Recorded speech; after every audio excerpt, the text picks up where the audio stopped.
Chicos, para variar me he pasado de la hora.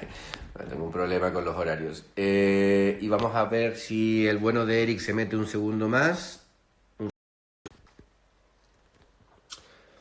A ver si Erik se mete un momento solo y podemos simplemente despedirnos, hacerle alguna preguntita más para no quedarnos así, que es importante. Bueno, ha sido una entrevista bastante interesante. Erik es una persona sumamente agradable de hablar con él. Él hace las cosas muy, muy fácil.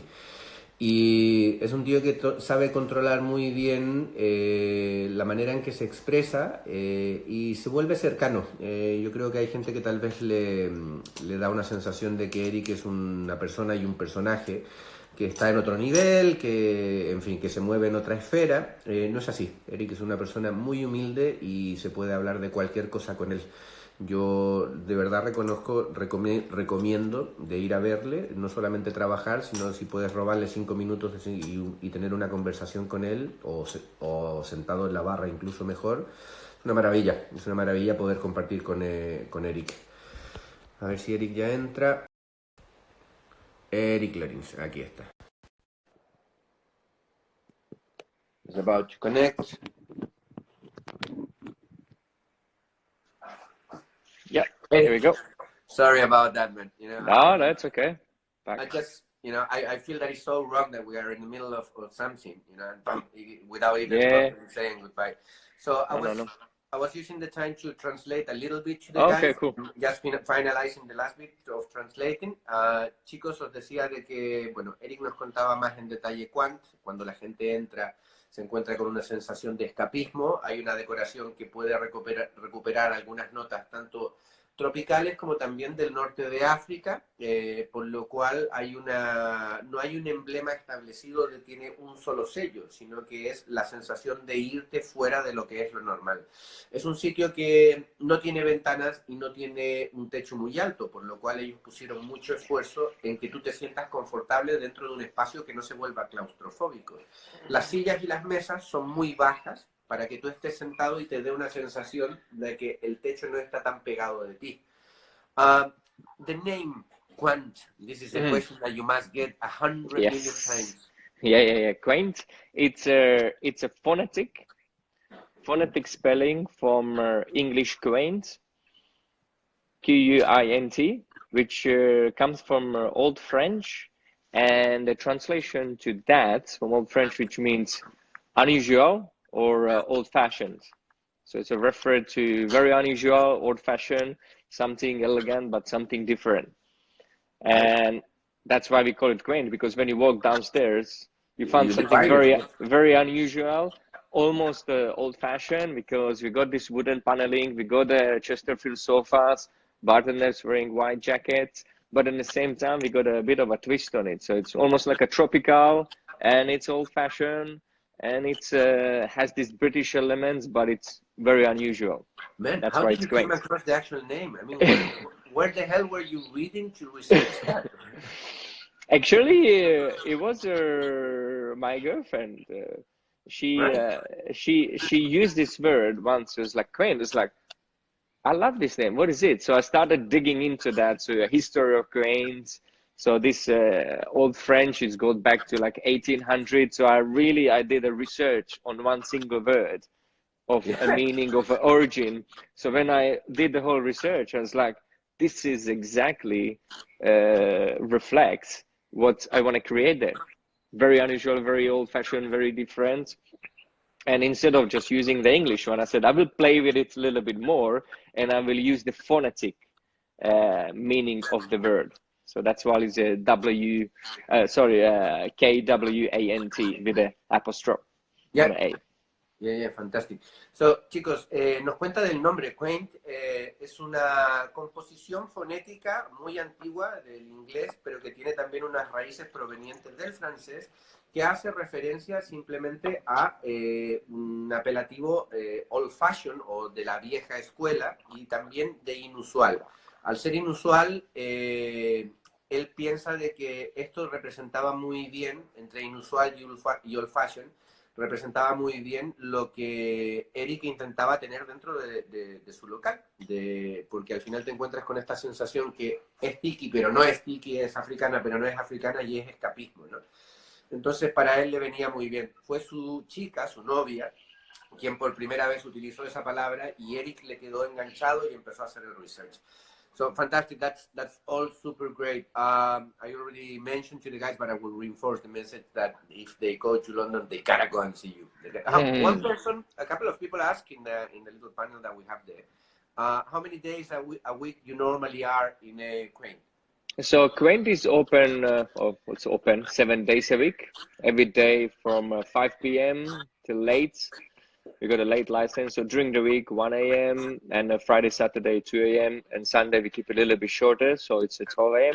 And I tend to be there at the beginning, literally every day. Then I started taking Sundays off, and then I have here and there I had days off, but pretty much because of this own bar, it's a very different setup, so I'm spending less time on traveling. By this, I'm not saying that I'm stopped traveling, because I enjoy traveling and learning, seeing something new. But because of the bar, I'm spending more time in the bar rather than on the road. So it really depends. Like with the reopening, hopefully it will be very, very soon. I think I'd like to be there as much as I can, because it's your own place, and you be there. But in the same time, I try to have a nice balance between a life and a work, because otherwise you just burn yourself out, and that's where you don't last too long. And my idea is not to wrap up in 2 years, because I can't carry on, because I'm completely burned. So I fully understand you, Erik, and I'm not trying to steal your thunder here. I understand you, and I feel represented because I opened my own bar early September last year. In Barcelona.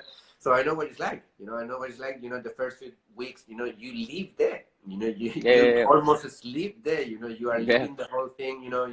If one day you have to paint and the next day you have to bartend, or or you have to be your own doorman or whatever, you are willing to do absolutely everything. But it's important to be able to separate yourself as well and generate a little space to look things into perspective as well, I guess. Yeah, and come back fresh. It's important. So in order to carry on, you need to rest. And the way how I do it is just like taking a day off and completely ignoring the fact when someone says, "Oh, every time I come here, you're not there." But sorry, I have days off. I have a right to have a day off as well. And if it's happened to be that you're coming always when it's my day off, you maybe want to play lottery, because when it's my day off. Yes. and you got the numbers right. Absolutely, yes. I'll quickly translate this, then we're going to fall into the last question that I have, that is going to be short, and then we're going to wrap it up. Erik nos cuenta un poco de, hemos hecho más inciso todavía en la parte de Quant, ¿no? Algunos de vosotros estabais preguntando ahí en el chat de cuántos días a la semana encuentras a Erik. Bueno, originalmente estaba todos los días. Quant abre todos los días de la semana. Obviamente ahora está cerrado dentro de la cuarentena, y ya veremos en la última pregunta que le vamos a hacer de cuáles son sus expectativas.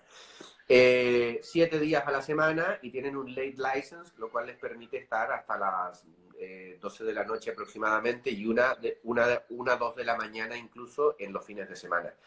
Entonces, teniendo esta late license, pues son muchas horas. Ahora el tiempo marcará un poco de qué manera van a trabajar en lo siguiente, pero Erik recordaba y decía lo importante que es un proyecto que tú quieres que dure para largo tiempo. Tú no te puedes quemar estando absolutamente todos los días. Tienes que delegar responsabilidad, y tienes que también ser capaz de mirar un poco desde la perspectiva lo que está sucediendo. Además, Erik es una persona que disfruta mucho de viajar. A él le gusta viajar más allá de su trabajo, para recolectar experiencias, ideas, y poder traerlas de vuelta. So I was just clarifying to the guys that, besides your job profile or how you build your persona professionally, you are a person that you enjoy traveling. Traveling is a thing that I know that you enjoy very much.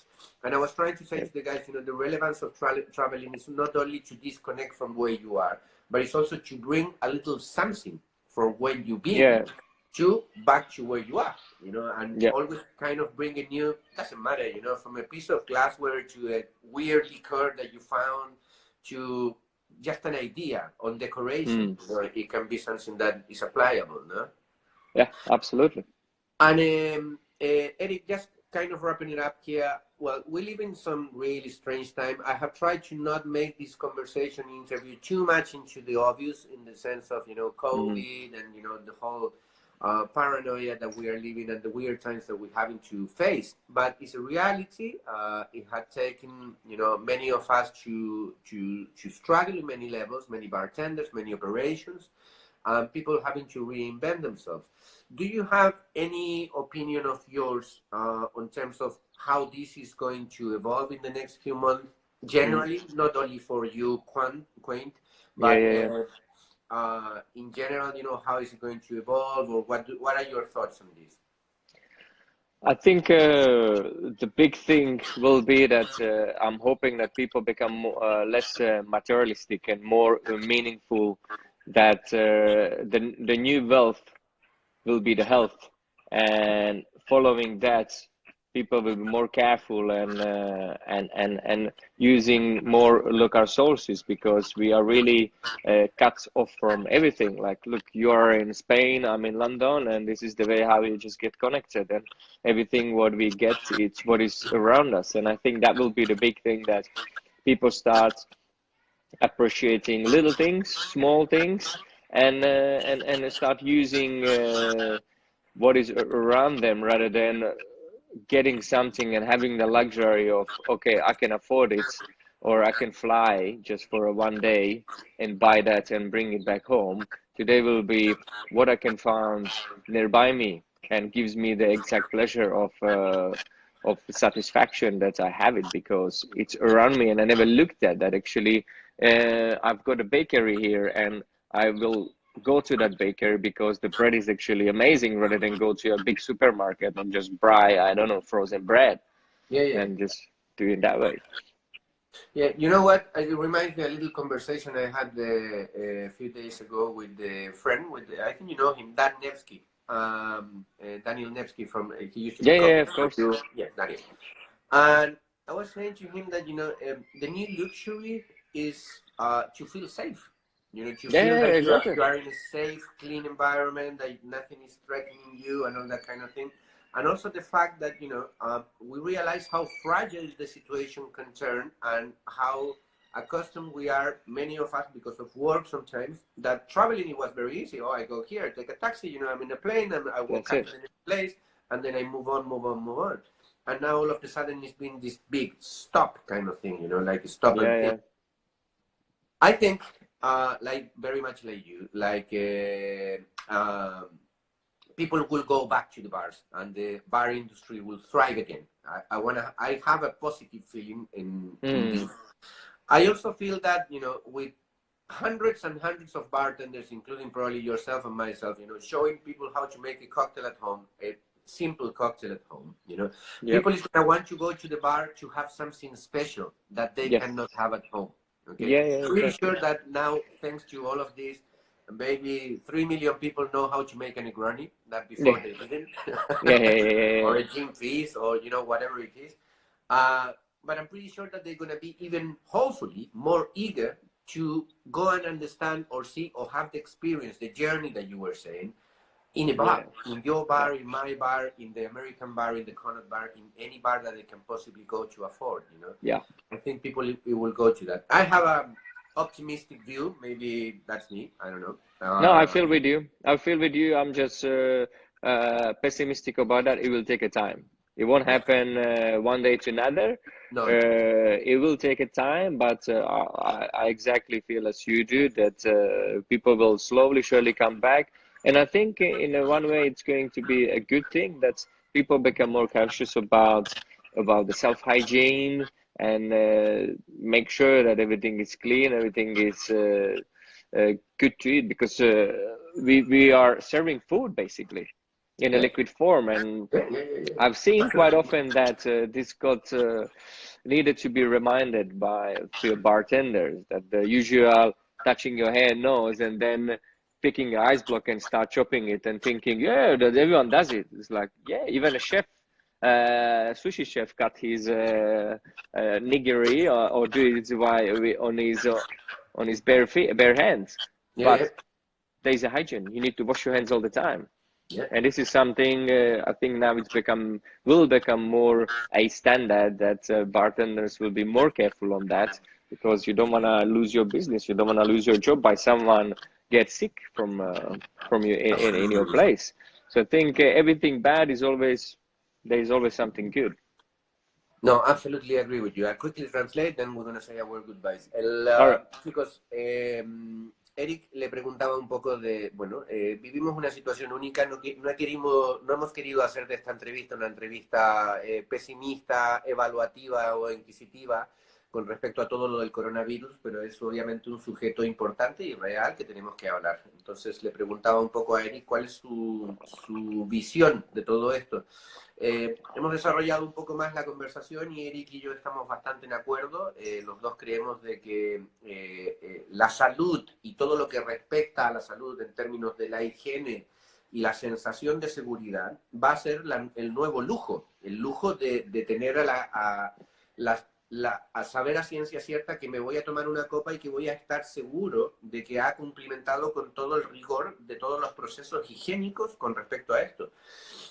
Creemos también que, bueno, con todo lo que ha sucedido en el último mes y medio, casi 2 meses, de cientos, si no miles de bartenders, ayudando, enseñando a la gente en casa cómo hacerse un gin fizz o un Negroni, esperamos de que sí, que la gente ahora sepa hacer un poco más de coctelería en casa con los elementos que tienen por allí, pero creemos también de que esto va a ayudar a que la gente también tenga mayor curiosidad de decir, oye, si ya soy capaz de hacerme un Negroni, quiero ir a disfrutar de lo que no soy capaz de hacer, una experiencia única, un viaje, como decía Erik hace un rato atrás, en un local que sea único, que me pueda ofrecer esto. Y creemos que la gente eventualmente va a ir volviendo a los bares. Será un proceso, pero la gente va a ir volviendo a los bares. Erik, I just explained everything to the guys. I have a cheeky one for you. If I have to give an award to people, I will give you the award to one of the nicest persons I met in this industry for sure, but also the most perfect hair all the time. I never seen with somebody with the hair so perfect. Look at me, I had to do an extreme quarantine haircut. Yeah. How many times a day do you have to fix your hair, man? Or is it one time a day and you're done? I remember you sent me the question, so I actually timed it today, and it took me less than 2 minutes, so it's not a big deal. it's just an experience. It's just an experience. Yes, for sure. You know, I'm just joking. I'm just pulling your leg on this one. Erik, thank you so much. No, pleasure. It's a pleasure to catch up with you. I really hope that sometime around the corner I will be able to go there and see you. Time will tell if I can give you a proper hug, but this is how I feel. Yeah. But for sure, as soon as the doors are open and everything is possible, I will be back to London. London is my second home for me in many levels.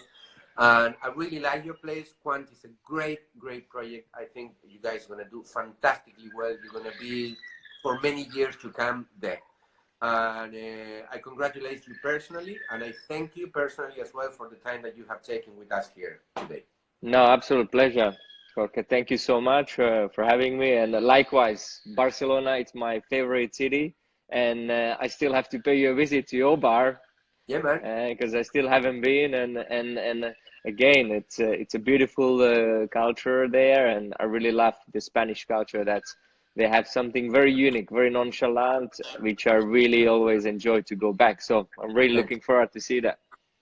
We'll make it happen, Derek. Thank you so Yes. much. I'm just going to stay with the guys just 1 second to Sure. the final and do a little summary, but we can call it off for now. And thank you again so much. You have me for anything that you can possibly need or I can possibly help. I'm always available for you, my friend. Thank you. Thank you. Thank you. Take it Have easy, a good man. one. Bye-bye. Bye-bye. Chicos, me quedo un segundo solamente para cerrar el bloque. Bueno, hemos tenido aquí a Erik Lorincz. Erik es un crack, es un tío muy afable, muy cercano, muy elegante, muy bueno en su trabajo. Al final él lleva consigo la hospitalidad en un punto muy elevado. Lo último que hablábamos, le hice una pregunta truco, una pregunta chiste, tonto. Le preguntaba de que si... Le decía yo de que si yo tuviese que dar un premio en la industria, a él le daría el premio al pelo más perfecto, al peinado más perfecto. Y le preguntaba que cuántas veces al día se tiene que arreglar el pelo para poder hacer esto, ¿no? Y nada, obviamente era un chiste malo, pero para romper un poco también con el tono de las preguntas. Y Eric me decía que me sorprendería, pero que solamente 2 minutos al día él se arregla el pelo y ya le dura para todo el día. Yo no estoy tan seguro, yo creo que es un casco. Pero, en fin, hemos tenido a Erik Lorincz, agradezco otra vez a Hugo de haber contado conmigo, me he duplicado casi en el tiempo, he hecho 1 hora y media, es lo que hay. Y nada, ya veremos qué sorpresas nos depara el futuro próximo, con qué nuevos invitados, y estamos para apoyar a los chicos de 359. Soy Jorge Balbontín, por si no me conoce alguno, y nosotros estamos en nuestro bar, en Perdita. Se ha abierto una nueva era ahora y estamos haciendo todo un concepto de takeaway. Llevamos ya 2 días, hoy es el tercero que estamos trabajando nuestro concepto con distancia de seguridad de takeaway, donde la gente puede pasar a llevarse un cóctel a casa sin ningún problema y todo seguro. Los esperamos en Perdita también y un saludo para todos. Muchas gracias. Adiós.